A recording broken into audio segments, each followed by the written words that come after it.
BJP నాయకులు కృష్ణారెడ్డి గారితో మాట్లాడదాం. కృష్ణారెడ్డి గారు, మొత్తానికి తెలంగాణ నెక్స్ట్ అధికారంలోకి రావాలని బీజేపీ గట్టిగానే ఫోకస్ చేసినట్టుగా కనబడుతోంది. మీరు ఈ మధ్య కాలంలో బీజేపీ చర్యలు చూస్తూ ఉంటే మొత్తానికి బీజేపీ అగ్రనాయకత్వం తెలంగాణ రాష్ట్రానికి వచ్చేలాగా చేశారు. ఇందాక మన సీఎం మాట్లాడుతూ బీజేపీ జాతీయ అధ్యక్షుడు నబీనో నాకు పెద్దగా తెలియదులే కానీ ఆయన వచ్చి ఏవో మాట్లాడుతున్నారు. ఇక్కడ వెస్ట్ బెంగాల్ తరహాలో ఇక్కడ కూడా ఏదో చేద్దాం అనుకుంటున్నారు. ఆ పప్పులేం ఉడకవు, అక్కడ వేరు, ఇక్కడ సీన్ వేరు, ఇక్కడ ఉన్న తెలంగాణ ప్రజలు అని చెప్పేసి చాలా ఘాటైనటువంటి విమర్శలు చేశారు. మేడం, ముందుగా మీకు రాజన్యూస్ వీక్షకులకు అలాగే ఈ చర్చా వేదికలో పాల్గొంటున్న వివిధ పార్టీల నాయకులకు పెద్దలందరికీ శుభ సాయంత్రం తెలియజేసుకుంటూ మేడం, ముఖ్యంగా ఏంటంటే ఇందాక అంటే నితిన్ నవీన్ గారు మాట్లాడిన భాషతోటి ఆయనకి ఇబ్బంది అయిందా, రేవంత్ రెడ్డి రాహుల్ ట్యాక్స్ మీద ఏదన్నా సురుకు గాలినట్టు కర్రగాల్చి వార్త పెట్టినట్టు అయ్యి పేరు కూడా మర్చిపోయిందా ఆ నొప్పితోటి అనేది అర్థం కాలేదు. ఒక బీజేపీ జాతీయ అధ్యక్షుని పేరును కూడా పూర్తి స్థాయిలో తెలియదంటే ఆయన ప్రజాస్వామ్య పాలన ఏం చేస్తున్నాడు, ప్రజల గురించి ఏముంటది, మంత్రుల గురించి ఏముంటది, ఇక ఆయన ఎవరిని గుర్తు పెట్టుకునే విధంగా పాలన చేస్తాడు అనేది వెటకారంగా మాట్లాడడం వేరు, గౌరవం ఇవ్వడం వేరు. ఆయన అంత వెటకారంగా మాట్లాడిండ అంటే ఆయన ఏ విధానమైన పరిస్థితులలో ఉన్నాడో ఆయన అర్థం చేసుకోవాలి. ఎందుకంటే ప్రజల్ని ఎట్లా గుర్తు పెట్టుకుంటాడు, పార్టీ నాయకులు కార్యకర్తలను ఎట్లా గుర్తు పెట్టుకుంటాడు, ఓన్లీ ఆర్ఆర్ ట్యాక్స్ మీదనే ఆయన ధ్యాస ఉన్నది తప్ప ఒక జాతీయ పార్టీకి ఒక కేంద్ర ప్రభుత్వంలో ఉన్న అధ్యక్షుని పేరు కూడా పూర్తి స్థాయిలో తెలియదు అంటే ఇక ఆయన విఘ్నతకే వదిలేయాల్సిన అంశం మేడం. ఇందాక ఇక మనం రైతు సమస్యలు మాట్లాడుతున్నాము. ఇంకొకటి ఇక మేము పూర్తిగా మా పార్టీ గురించి అడిగారు కాబట్టి చెప్తున్నాం మేడం. యాక్చువల్ గా ఒక రామచంద్రరావు గారు రాష్ట్ర అధ్యక్షులు అయిన తర్వాత కొంత మా పార్టీ స్తబ్దంగా ఉండడం అని కాదు కానీ పూర్తి స్థాయిలో రామచంద్రరావు గారు పార్టీ నిర్మాణం మీద పూర్తి స్థాయి దృష్టి చార్చడం జరిగింది. కమిటీలను కానీ, రాష్ట్ర కమిటీలను కానీ, జిల్లా కమిటీలను కానీ, మోర్చాలను కానీ, గ్రామ స్థాయి వరకు ఆయన అధ్యక్ష స్థానంలో వచ్చిన తర్వాత కమిటీలన్నీ చేంజ్ చేయాల్సి ఉంటుంది. దానికి అనుగుణంగా ఒక 6 నెలలు 7 నెలలు సమయం తీసుకోవడం జరిగింది. ఇప్పుడు పూర్తి స్థాయిలో కమిటీలు అయిపోయిన తర్వాత తెలంగాణలో ప్రజలు ఎదుర్కొంటున్న సమస్యలు కానీ, కేంద్రం నుంచి వస్తున్న నిధుల విషయంలో కానీ ప్రజల మధ్యలోకి వెళ్ళి ప్రజలకు చెప్పే విధంగా మా పార్టీ దూకుడు పెంచడం జరిగింది. దానికి అనుకూలంగా మేము ముందుకు వెళ్తున్నాము. మా కేంద్ర జాతీయ అధ్యక్షులు గారు కూడా వచ్చేసి ఇక్కడ జరుగుతున్న సమస్యలు ఏంటి, పార్టీలు ఉన్న విధి విధానాలు ఏంటి, ఇప్పుడు వేసిన కమిటీల విషయంలో ఏదన్నా అవకతవకలు ఉన్నాయా, ఏమి ఇబ్బందులు ఉన్నాయి, మా సంస్థాగతంగా నిర్మాణం ఎలా ఉంది, దాన్ని నిర్మాణం పూర్తి స్థాయిలో కరెక్ట్గా ఉంటే దాన్ని ప్రజల మధ్యలోకి ఎట్లా తీసుకెళ్లాలి, ప్రజల మన్నలు ఎట్లా పొందాలి, ప్రజలు ఎదుర్కొంటున్న సమస్యల మీద పోరాటం ఎలా చేయాలని దిశ నిర్దేశం చేయడానికి మా యొక్క జాతీయ అధ్యక్షులు రావడం జరిగింది. ఇక ఇందాక ఇద్దరు మాట్లాడుతున్న దాంట్లో రైతుల గురించి సమస్యలకు వచ్చేస్తే మేడం, ఇక్కడ ఎంతసేపు ఇందాక మేము బోనస్ ఇస్తున్నామని కేంద్ర అంటే కాంగ్రెస్ పార్టీ నాయకులు చెప్తున్నారు. ఎన్ని పంటలకు బోనస్ ఇచ్చిండ్రో చెప్పాలి. పూర్తి స్థాయిలో ఇప్పుడు అందరూ రైతులు అంటే 2 ఎకరాలు ఉన్న వాళ్ళే రైతులు, 3 ఎకరాలు ఉన్న వాళ్ళు రైతులు కాదు, వాళ్ళకు పెట్టుబడి అవసరం లేదు, 5 ఎకరాలు ఉన్న వాళ్ళకి అవసరం లేదు. ఇది ఎలాంటి పద్ధతో అర్థం కావట్లేదు. అంటే ఏదో ఇంత పిల్లికి బిచ్చం వేసినట్టు ఒక 4-5 కేసేసో, కొంతమంది కేసేసి మిగిలిన వాళ్ళందరికీ చేసినాము, రైతు బంధు రైతు భరోసా ఇచ్చినామని చెప్పడము, ఏదో ₹1,00,000 లోపు గ్రామాలలో ఒక 4-5 వేల కోట్ల నిధులు విడుదల చేస్తూ ఉన్నారు. మొత్తం మీద దాదాపుగా 45 కోట్లు ఏమో మేము దీనికి రైతాంగం కోసం ఖర్చు పెడుతున్నామని గవర్నర్ చేత కూడా ఆయన ప్రసంగంలో చెప్పించారు అని చెప్తూ ఉన్నారు కదా. ఇవన్నీ చెప్పిస్తున్నారు మేడం. ఎక్కడ ఎవరికి అందినాయి వాళ్ళే చెప్తున్నారు. 2 ఎకరాల కంటే ఎంత అవుతుంది అది మనం క్యాలిక్యులేషన్ చేసుకోవాలి. అది ₹6,000 వేస్తున్నారు.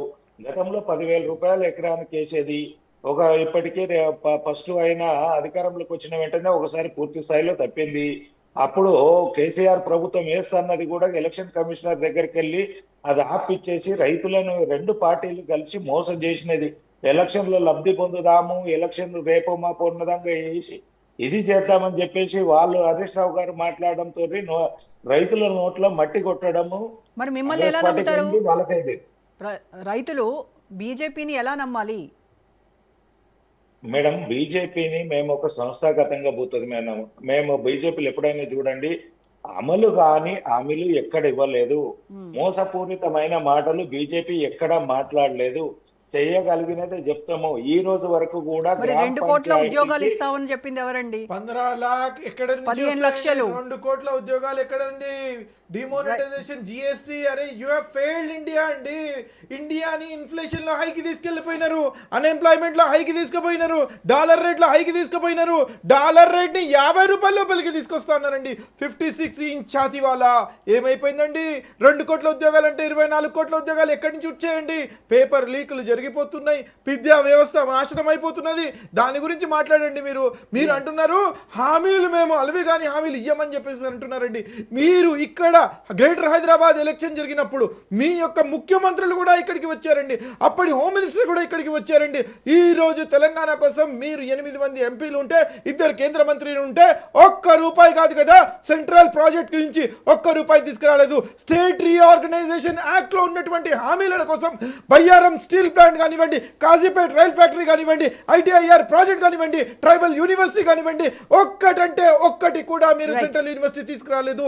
You have failed Telangana, you have failed Telangana. మీరు మేడం, సారీ మేడం, బాధతో చెప్తున్నాను. నిన్న వారు అక్కడికి వచ్చారు వరంగల్ కి.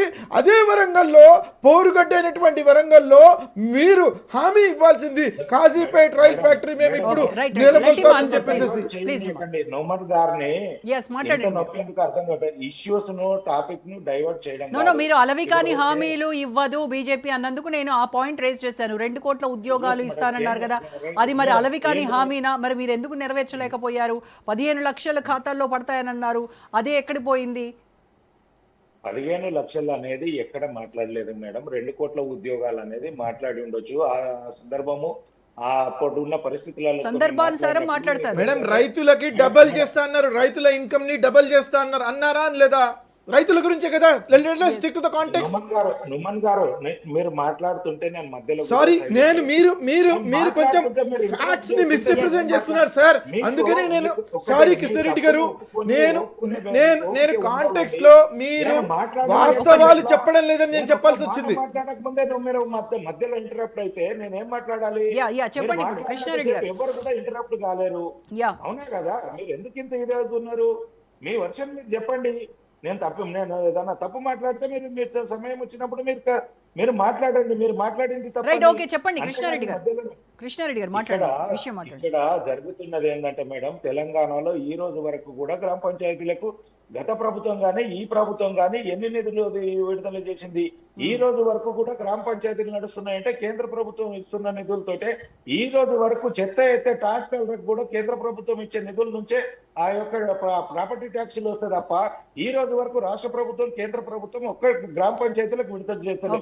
వీళ్ళు వచ్చేసి ఇక రైతుల గురించి మాట్లాడుతున్నారు, రైతులను ఉద్ధరిస్తున్నాము, గ్రామీణ ఎకానమీ పెంచినామని చెప్పేసి గొప్ప మాటలు చెప్పడము, ఏదో దాన్ని భూతత్వంలో పెట్టి చూపించే విధంగా మనం మాట్లాడితే తెలంగాణ సమాజము, రైతులు, గ్రామీణ ప్రజలు కాంగ్రెస్ పార్టీని నమ్మే పరిస్థితులలో లేరు. వాస్తవాలు మాట్లాడుకుందాము, అక్కడ ఎదుర్కొంటున్న సమస్యలను మాట్లాడదాం తప్ప మీరు నేను మిమ్మల్ని అనుకుంటే ప్రజలకు ఉపయోగపడేది ఏం లేదండి. సమస్య ఏందో అది పరిష్కారం మాట్లాడాలి. 100 సమస్యలు ఉంటే 100కి నేనేదో మీ తప్పుని చూపిస్తే గతంలో నాది ఎప్పటిదో తీసుకొచ్చి మీరు చూపిస్తే ఆ టాపిక్ వెళ్ళిపోతుంది. ఈ రోజు ప్రజలు ఎదుర్కొంటున్న సమస్యను మనం డిస్కస్ చేస్తే అది ఉపయోగకరంగా ఉంటుంది. కృష్ణారెడ్డి గారు ఎస్ మేడం, ఏది ఉన్నా మేడం ఈ రోజు రైతులు ఘోషపడుతున్నారు. ఇప్పుడు అకాల వర్షాలు లేవు, ఎలినో ప్రభావంతో పూర్తి స్థాయిలో కల్తీ విత్తనాలతోటి రైతులు పూర్తి స్థాయిలో ఇబ్బంది పడుతున్నారు. మంత్రులకు అంటే కాన్సన్ట్రేషన్ లేదు. ఎమ్మెల్యేలు కూడా ఫోటో షూట్లకు తప్ప గ్రామాలలో దేనికి పనికొస్తలేరు. మా ఎల్లారెడ్డిలో అయితే మీరు చూడండి, విజువల్స్ కండ్లద్దాలు పెట్టేసి, బ్లాక్ అద్దాలు పెట్టేసి రోడ్ షోలు చేయడం తప్ప ఒక్కరోజు కల్లాల దగ్గరకు పోయి రైతు ధాన్యం కొనుగోలు చేయించింది లేదు. ఈ రోజు వరకు కొనుగోలు చేసిన ధాన్యానికి ఈ రోజుకు రైతులకు అకౌంట్ లో డబ్బులు పడకపోతే దాని గురించి మాట్లాడిన పాపాన ఒక ఎమ్మెల్యే మంత్రి లేరు. ఎంతసేపు ఈ రోజు రైతు బంధుని కూడా 5,000 మంది శిల్ప వేదికలు అనుకుంటున్నారు మేడం. రైతు వేదికలలో బలవంతంగా తీసుకొచ్చి కాంగ్రెస్ పార్టీ కార్యకర్తలను కూర్చుంటా పెట్టేసి గానా భజన ఈ రోజు వీళ్ళు కొట్టుతుంటే వాళ్ళు వింటున్నారు. అక్కడ ప్రతిపక్ష నాయకులను కూడా రైతు వేదికలకు రానియడం లేదు. ఇదంతా పూర్తి స్థాయిలో జరుగుతున్న అంశాన్ని పక్కకు తప్పించేసి కళ్ళకు గంతలు కట్టేస్తాం అనుకుంటే కనుక కాంగ్రెస్ నాయకులే మోసపోతారు, ప్రజలు మోసపోరు. ప్రతిపక్షాలు ఎప్పటికెప్పటికీ కళ్ళు తెరిచి చూస్తున్నారు. ప్రజలందరికీ మీరు చేస్తున్న మోసపూరితమైన వ్యవహారాన్ని ప్రజలకు చెప్పే బాధ్యతలో మేము ఉన్నామని చెప్పేసి తెలియజేస్తున్నాం.